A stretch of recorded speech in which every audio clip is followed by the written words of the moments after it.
It's a future we can all fall in love with. Remember the saying, be careful what you wish for because you just might get it? Well, one group of young African creatives issued a warning of sorts, and the response is one for the history books. Jen Lee came bursting into the Frozen 2 production pod, and she was like, I read this interview with this, have you heard of this company, Kugali? And she was just like talking. I was like, slow down, what are you saying? And she was like, I read this interview with this company, and this one guy said, we're gonna kick this in Africa. I know that's gonna happen. Kugali Media has grown from producing comic books to partnering with arguably the world's animation powerhouse to create a first-of-its-kind partnership with remarkable results. We've always had multiple stories in that Kugali was started with the goal of telling African stories, authentic African stories.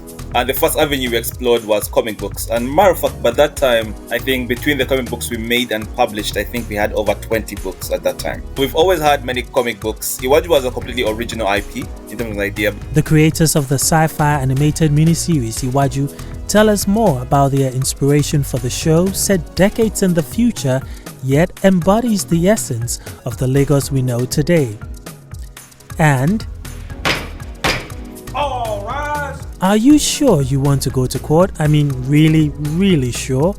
Well, you might want to double check your social media feed before you go ahead to file that claim. This is the A55 podcast. I'm Nia Krofi Smatabe.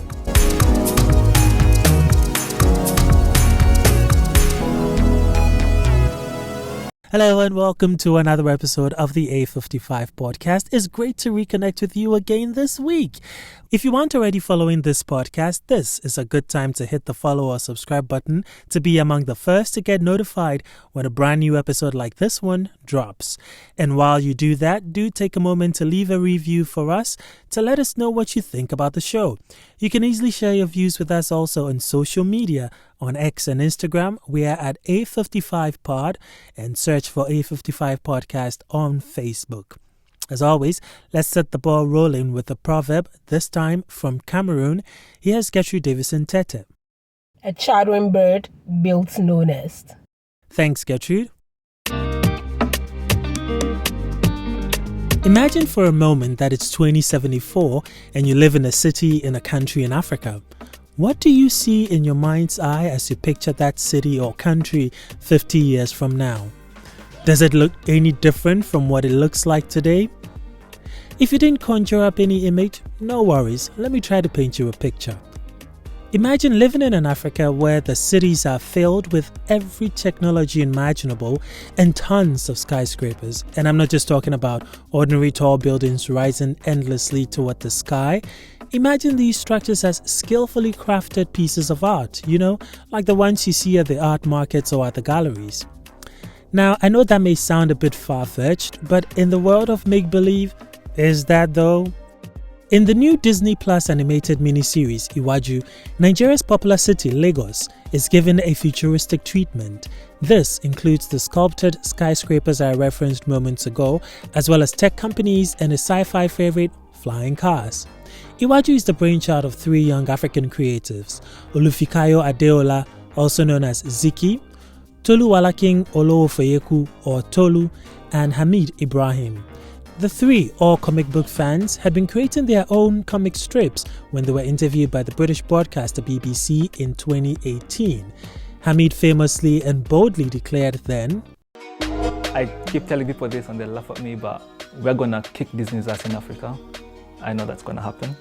And as you'd expect, saying that on a grand platform like the BBC means it travels far and wide. Of course, Disney had the subtle threat, or is it a challenge? I was lying in bed one morning, and every morning I read the news on my phone, and I go to the different newspapers, and I was on the BBC, and they had this headline, Pan-African comic book company wants to kick Disney's, So I was like, oh, this looks fun. He wasn't saying it as a joke, he was saying it sincerely, and it intrigued me so much. And she said, what do you think? And I said, well, I think we pick up the phone. The collaboration between the two has given birth to this beautiful mini-series that revolves around 10-year-old Tola, who lives in the wealthy part of Lagos with her father. Considering the weight of the themes explored in this miniseries, why did the creators choose to have a child protagonist? And why did they create a Lagos that is so futuristic in look, yet very contemporary in terms of the issues at hand? Ziki, Tolu, and Hamid spoke to me earlier, but I must apologize in advance for some technical issues we encountered during the recording, which affected Ziki's responses in particular.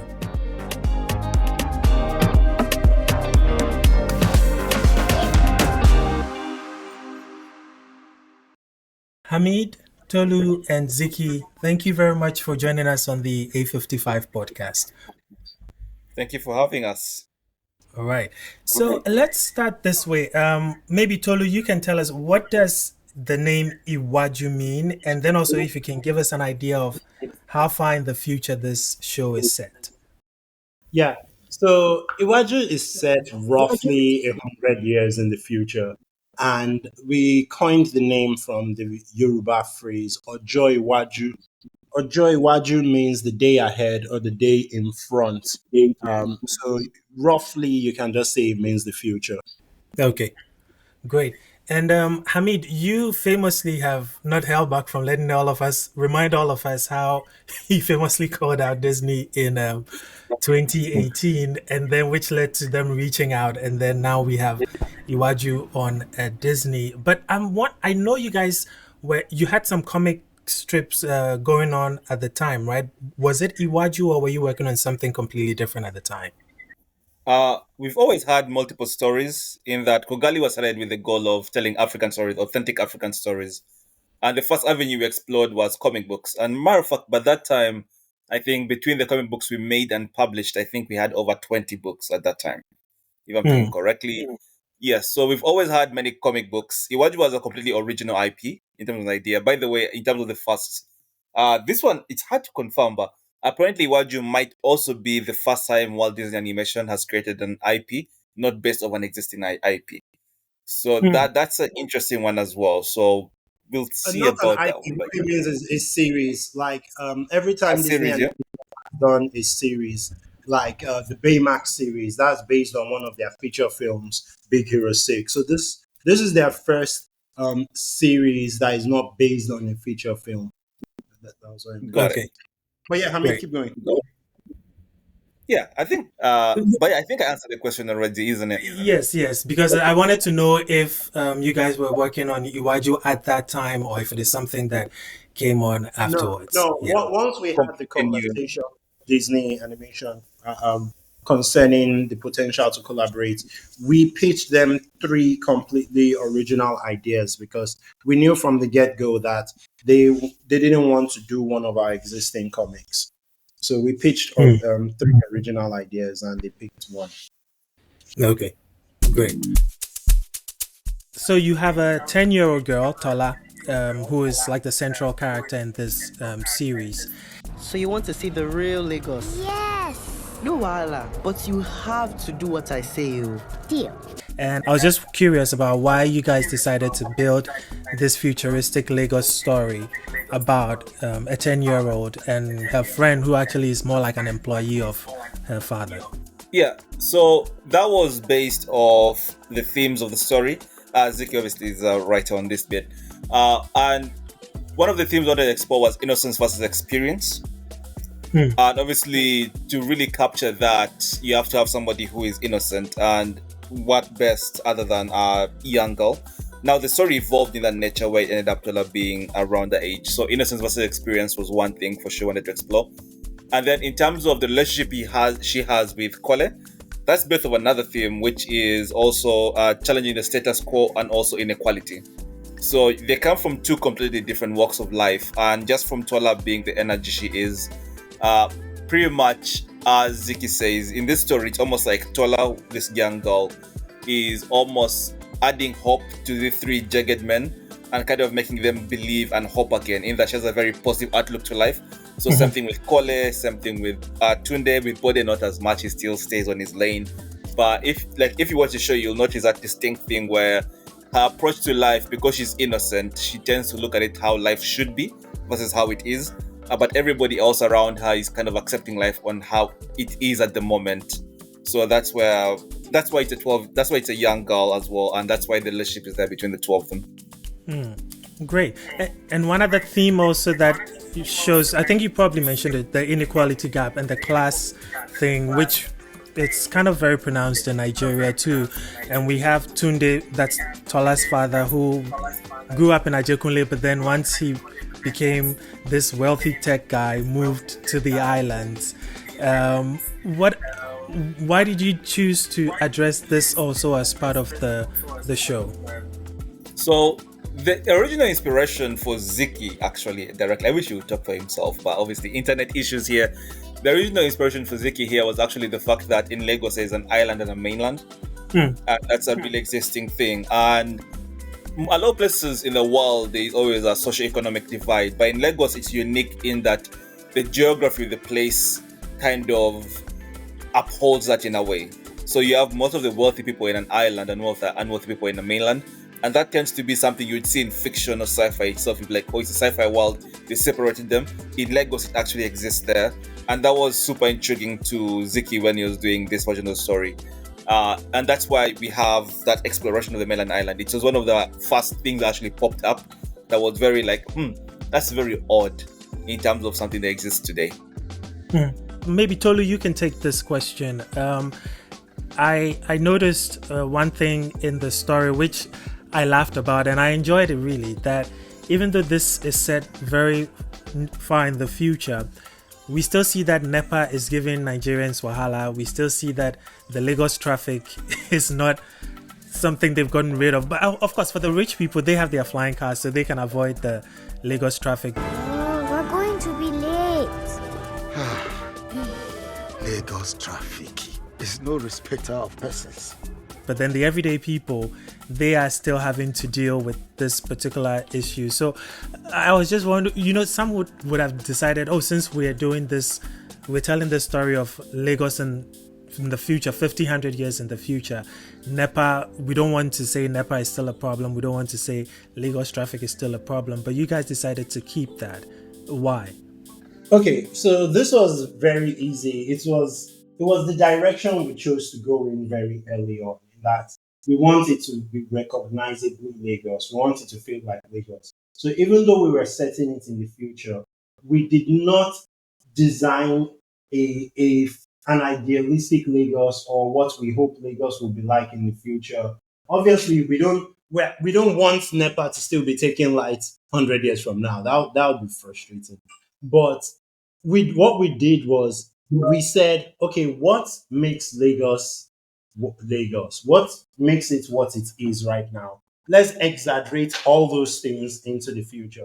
So everything that we put in there exists in the real Lagos, but we exaggerated it. So you already know how people sell things in traffic in real Lagos. And we were like, what if we then add this thing of, like you said, Lagos is known for traffic, so we had to keep the traffic. So we almost didn't put flying cars because flying cars would take out traffic. But then we thought, what if we then play on the class divide such that flying cars are so expensive and consume so much energy that only the richest can afford it? So we then have the richest people up in the air. Everyone else is in the regular traffic. If you're a hawker, you want to sell to the richest people. So you're going to figure out a way to get up in the air. You never go mainland before? Even the airport? Daddy says it's dangerous, but you know me, I laugh in the face of danger. I didn't hear you laugh. So the hawkers put together drones. If you look at the drones again, you will see there's literally cloth holding on the propeller to the basket. Like, these are not drones they bought off the market. They can't afford that. These are drones they retrofitted by themselves so that they can still sell to the richest people.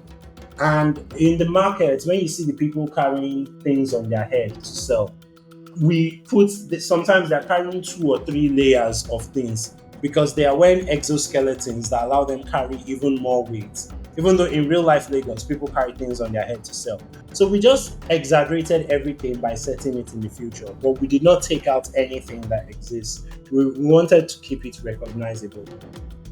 So this applies to everything else in the show. All the tech, everything was What is it like in real life Lagos? Let's exaggerate it by saying things have gotten even further along the same path 100 years from now. So even the mainland is more overcrowded than it is in real life, which is why we have all those huge towers, because now they need to house even more people on the mainland, and so on.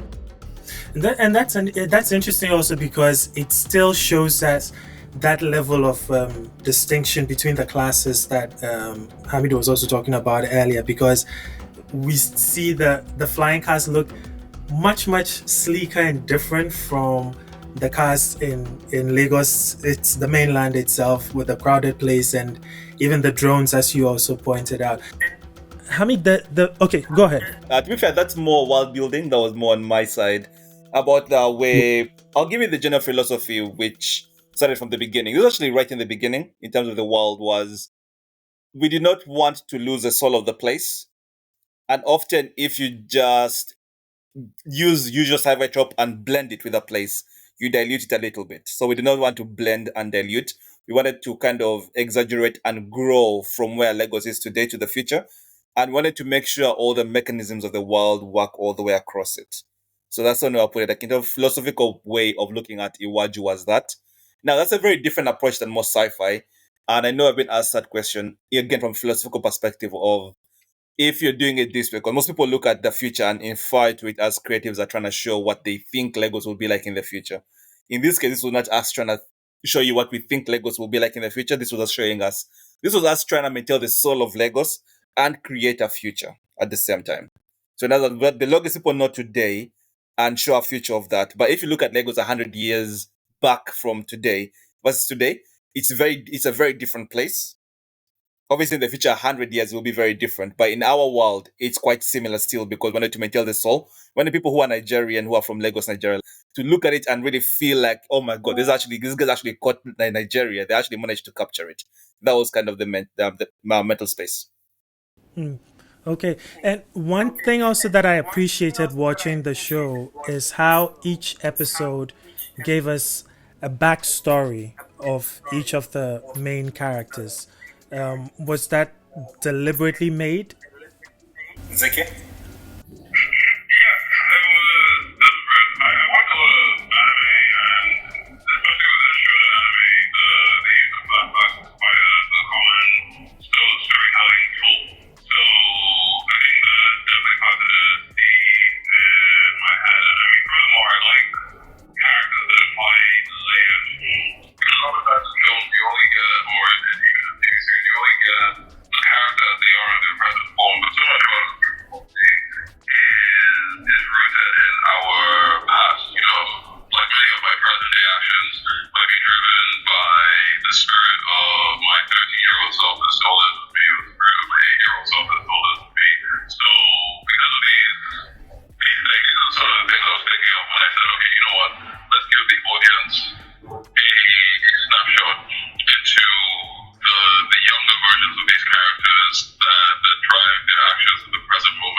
There are 6 episodes that I've seen so far on Disney.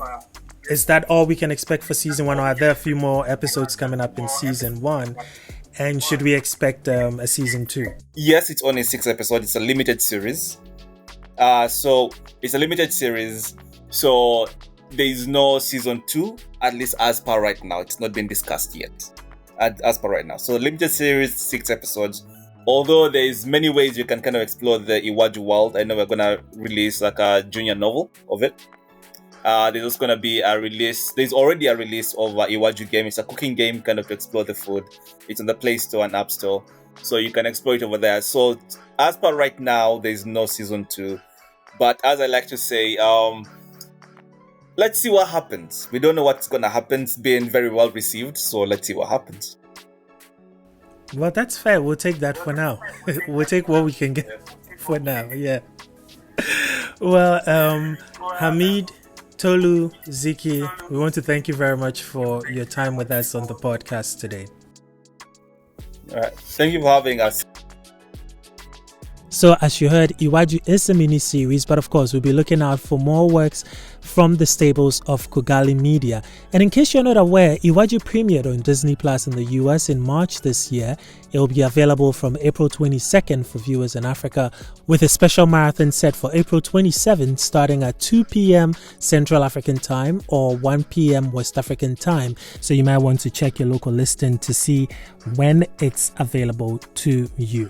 And especially for those of you living in the US, if you've seen Iwájú already, do share your comments about the show with us on our social media pages, and we will let the rest of our listeners also know. Coming up, have you ever filed a lawsuit?